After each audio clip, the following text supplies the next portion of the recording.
Here, it's the last one, but you look like you need it more."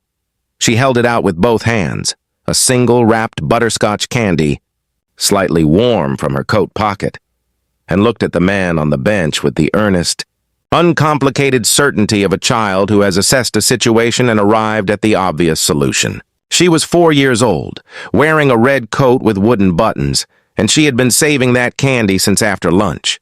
The man looked at the candy, then at her face.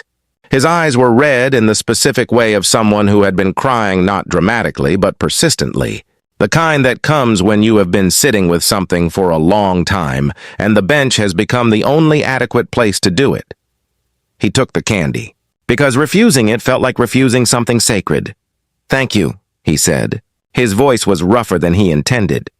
"You're welcome," she said, with the formal gravity of a child who has been taught manners and takes them seriously. "My name is June. What's yours?" "Harlan," he said. "That's an old name," she said approvingly. "My grandpa had an old name, too. He went away." Something moved through Harlan's face. "Mine, too," he said. "That's why I'm sitting here." June considered this with the focused seriousness of someone filing important information. Then she sat down beside him on the bench, because that was clearly the next correct thing to do. Her mother arrived 30 seconds later, slightly breathless, having turned from the flower stand to find her daughter no longer beside her. Delavane was 25 years old, and 4 years of parenting June had taught her that turning away for 30 seconds was always 30 seconds too many. She stopped when she saw the scene, her daughter sitting beside an older man on a park bench, both of them looking at the river, the man holding a butterscotch candy and crying quietly, while June patted his arm in the steady, patient way. She patted things she decided needed comforting. Della did not intervene. She stood at a careful distance and watched. "Did you know," June was saying, "that when you're sad, the best thing is to just sit? My mom sits with me when I'm sad. She doesn't talk. She just sits." Harlan looked at the river. "Your mom sounds very wise." "She is," June said. "She's the wisest." She paused. "Also, she makes very good soup." He almost smiled. It was a real almost. His name was Harlan Croft, 68 years old. He had founded Croft Distribution, a regional logistics company that had grown over 40 years into a national operation, employing several thousand people, and had retired from it 6 years ago with the kind of financial security that removed all practical concerns and left the deeper ones fully exposed. He had never had children.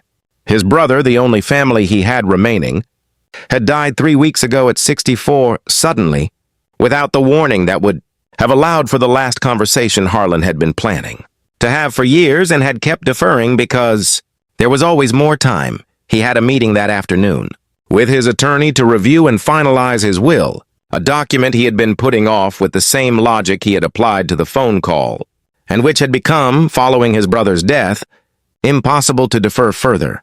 He had come to the park first because he needed an hour that belonged to no one's calendar. A 4-year-old in a red coat had sat down beside him and given him her last butterscotch candy. He unwrapped it. He put it in his mouth.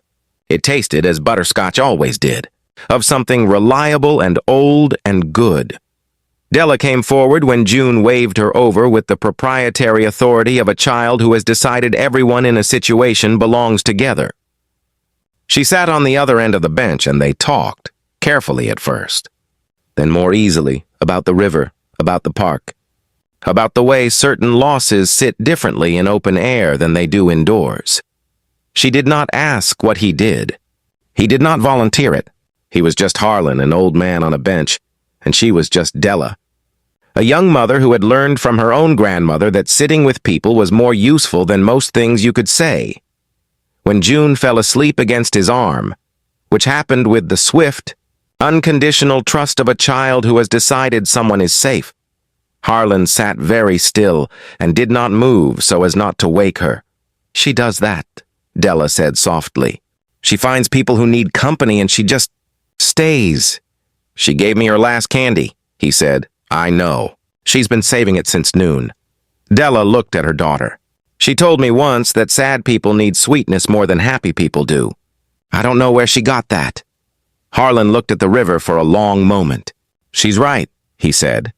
He went to his attorney's office that afternoon. He was there for 2 hours. When he came out, the will had been finalized and contained.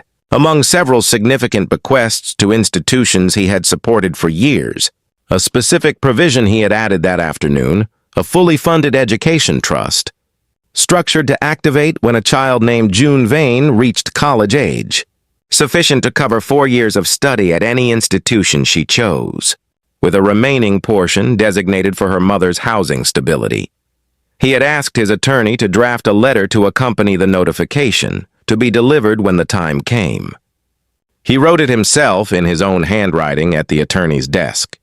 It said, "To June, who gave away her last candy to a stranger on a bench without knowing anything about him except that he was sad and she had something sweet. I hope you still know that the giving is always the right thing." It was the right thing that afternoon. It changed what I thought about while I sat in that room. Harlan. Della received a call from an attorney's office 7 months after Harlan Croft passed away quietly, at home, in the following spring. She sat at her kitchen table and read the notification letter with her hands flat on, either side of it the way people steady themselves when the world has done something they didn't. Account for June was in the other room, explaining something important to a stuffed bear. Della called her in. June climbed onto the chair beside her and looked at the letter with the focused attention she brought to all reading, even the parts she couldn't parse.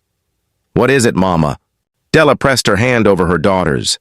She thought about the red coat and the wooden buttons and a butterscotch candy given away with both hands.